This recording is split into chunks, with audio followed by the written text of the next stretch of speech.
Eno, I think you're just denying it. Like I'm telling you, Hideyoshi is best boy. You sure about that? I could write a whole essay about why Chuya is best boy. In fact, I'm pretty sure I've got a list somewhere. I also have one. In fact, 1, he's amazing. 2, he's amazing. 3, repeat numbers 1 and 2. Hold on, it should be right over here. Wait, how'd this get in here? Wait, what? What are you talking about? This video here, it's by some guy named Danny Korcz? Huh. Wanna give it a look? Let me see what this is all about. Okay, Eno, I now see why you question why that was in your house. It should have been removed by the bug exterminators. Heyo! Wanna co-op? Is Lunatic a furry? I'll take that as a yes. Fuck it, let's go!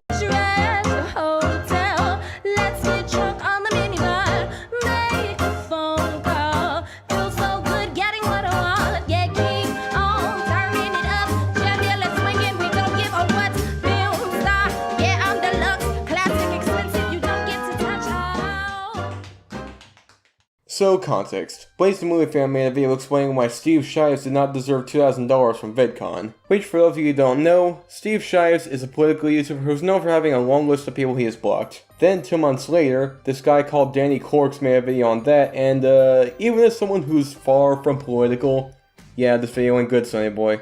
The value of liberty is considerably less important than my penis. Anyway, as I have made clear in previous videos, I hate Steve Shives. He is, in my opinion, one of the worst YouTubers ever. Really, YouTube is a platform that harbors prank channels that go way too far, channels defending pedophilia, a community of misogynists and racists, and someone who thinks rape should be legalized. And you think Steve Shives is worse than all of them. Well, Blaze may not exactly know who these people are, which should certainly be taken into account. On top of that, your own viewers may also get confused because you do not give the names of the YouTubers you're showing pictures of. Then there's also the fact that, well, Blaze said one of. He never said that Steve Shives was the absolute worst YouTuber out there, he just said he's one of the worst. So even going under the assumption that Blaze did know of these YouTubers, that wouldn't make a statement faulty. Sir, this is what we like to call strawmanning, kindly nod. But let's pretend for a second that Blaze did say that Steve Shives was the worst YouTuber ever. Well, that's just a subjective opinion. Just because there are some YouTubers that have done some stupid shit, that doesn't mean that Blaze still can't think that he's the worst. So, shut up, Mr. Sunglasses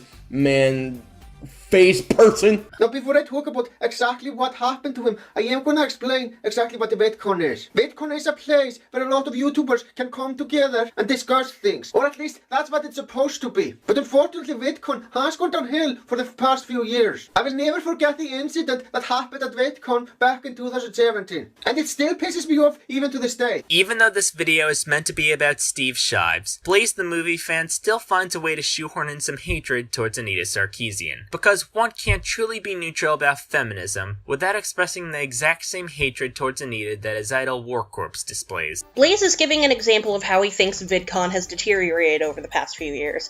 He may still be angry about the situation spoken of, but anger does not necessarily equate to hatred.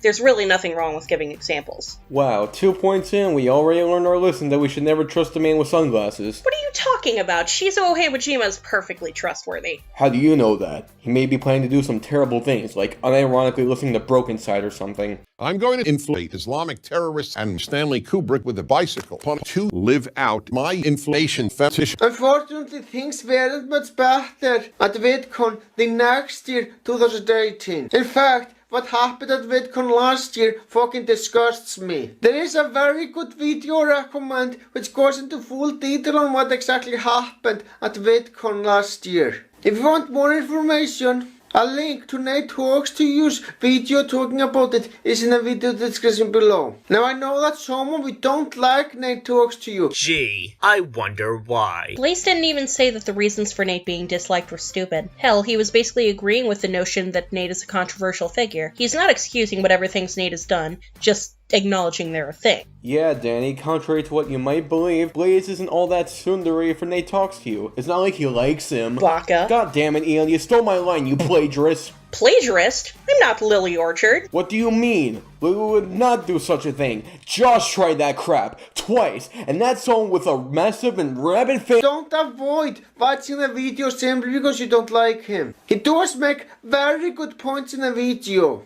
If someone makes good points, it shouldn't matter if you like them or not. A good point is a good point, regardless of who it's coming from. Oh my god! He looked at her! He looked at her! Rape! Rape! Okay, Danny, are you trying to stretch for a point here? Because this doesn't debunk what Blaze is saying. Blaze is saying that a good point is a good point, regardless of who it comes from. You playing a stupid point that Nate made in one of his videos, that isn't even the video that Blaze is referring to, doesn't change the fact that Nate can still make good points. The thing is, putting aside the blackface incident, Nate has never made a good point. When it comes to Anita in particular, most of his points have been pre-made by other anti-feminist YouTubers who quote mine Anita to hell and back to make her points seem less reasonable than they actually are. I don't have enough time to refute every criticism Anita has received, so in the description is a link to a Rational Wiki page that does a much better job at doing so. I mean, you aren't really selling me on the fact that Nate hasn't ever made a good point, seeing as you point to a Rational Wiki page that debunks claims made by Nate towards one individual. That really isn't much to say that Nate has never ever made a good point, since for all we know, Nate could very well have made good points in his other videos. This wouldn't exactly prove your case, is all I'm trying to say. Do not. I repeat, do not.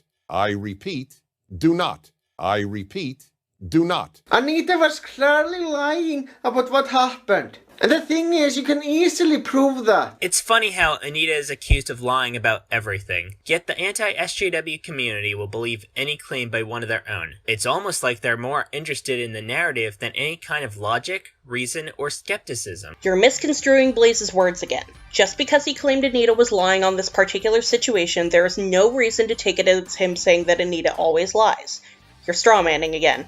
Stop that. Oh god, I think we need to stop this man. He's been shoving words down Blaze's throat, and I think he's gonna choke! I'm not sure what's worse, that or how much he's been shoving his foot in his mouth. Now that I'm done giving you some history on the terrible things that happened at VidCon for the past few years, let's talk about something that happened about a month ago. Steve Shives was rewarded $2,000. And why was he rewarded that? Well, he was rewarded that for no reason. Now let me break this for you. Steve Shives has done absolutely nothing to help out the YouTube community. You mean because he blocks people on Twitter? Or because he doesn't want to be friends with people who think befriending the alt-right is okay because it's just different political ideas, yet won't touch anyone to the left of center because they have SJW cooties? Considering the people who do that also laughed it up about the skeptic feminist murder, believed Bering's claims that I and Christy Winters doxed him with no evidence, and launched a smear campaign that persists to this day, spread the Heather Heyer she's fat and had a heart attack myth, refused to distance themselves from the alt-right, and so on. Can you really blame him for not wanting to be besties with them? Hey, Eno. Sup? You wanna hear my list of things this point debunked? Sure. Good going, Danny. You broke him. Okay, now that I'm back from dying and going to blue screen hell, Danny, what was this point trying to accomplish? Blaze makes the point that Steve Shives didn't deserve the money he got for VidCon, says he did nothing for the community, and you come in just to say the reason why he wouldn't want to. But really, what does this actually debunk? This one change Blaze's complaint about how Steve Shives didn't do anything for the community and therefore didn't deserve the money.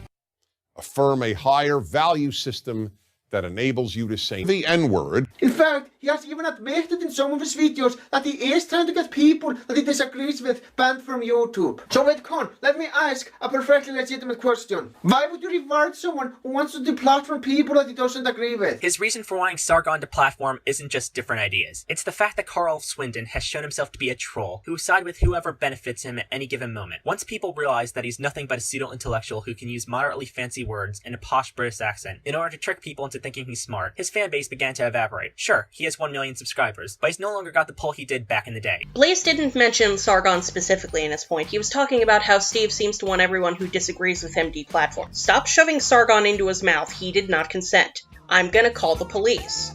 A technician punches out the other workers, and they are now turned into loose synthetic fibers. Now then, I have made it perfectly clear that Steve Shives didn't deserve the reward at all. So now I'm gonna talk about who actually does, and that is the Armored Skeptic. He's the nicest person in the political community that I can think of. Armored Skeptic? Seriously? I mean, okay, he's not the worst in the anti-SJW community, I'll give you that, but being more amicable than undoomed Richard Spencer isn't exactly worthy of anything except not as big of a douchebag as these guys. I mean, do you have any examples of Armored Skeptic not being as good as person as Blaze says? I'm just saying, if you're gonna say he's not as nice as Blaze leads on, then at least back up what you're saying. Ugh.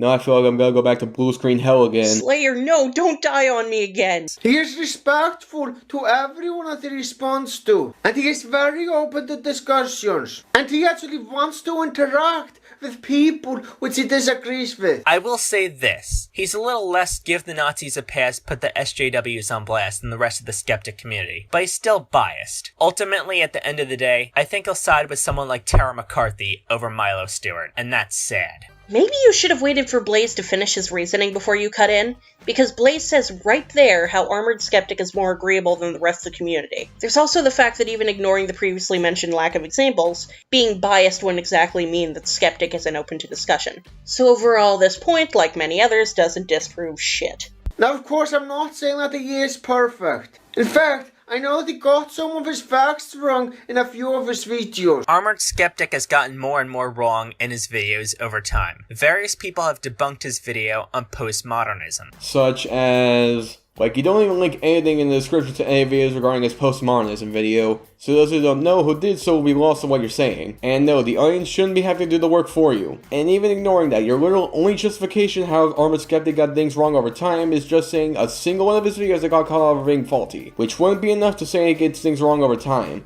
Just one example ain't gonna cut it, boy. And after this, Dan makes a couple of points that we can't really argue with, so I guess we'll move on to our final thoughts. I don't really have anything to say except, I guess, to make sure you pay attention to the person you're covering and don't strawman what they say to make them look wrong, so, why don't you take the stage? It's like Slayer said, you could really stand to pay a little more attention. Throughout this entire video, you misconstrued what Blaze said to try and find ways to debunk him, and given completely unrelated examples in the process. It comes off as though you were making up problems as you went along. Along with that, some of your examples gave very little context, and, as I stated earlier, it'd leave your audience very confused. In the end, though, hopefully you can learn to put more effort into your points and do a little more research to help bolster them. And that's about all I've got to say, so I suppose we're done here. Since we're all done with that, let's get down to business.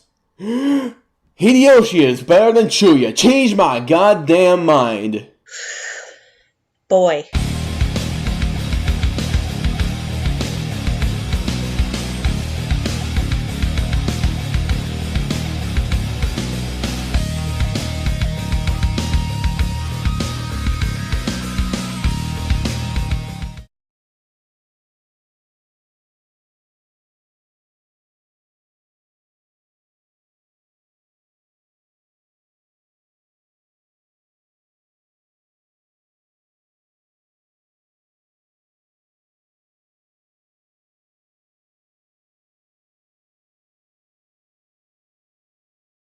Hi, I'm here to talk about the messed up, fucked up movie called the goddamn motherfucking Toy Story. It just makes me want to puke. It is so shitty.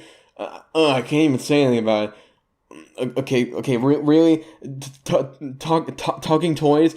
I'd rather stab my eyes out with 2 motherfucking butter knives. That is so stupid. Cowboy? Okay, really? That is so stupid. He is such an ass. Like, how much did Kramer make? 1, 2, and now 1 in 3D? Come on, that's some shit, man. Slayer, just end the fucking video.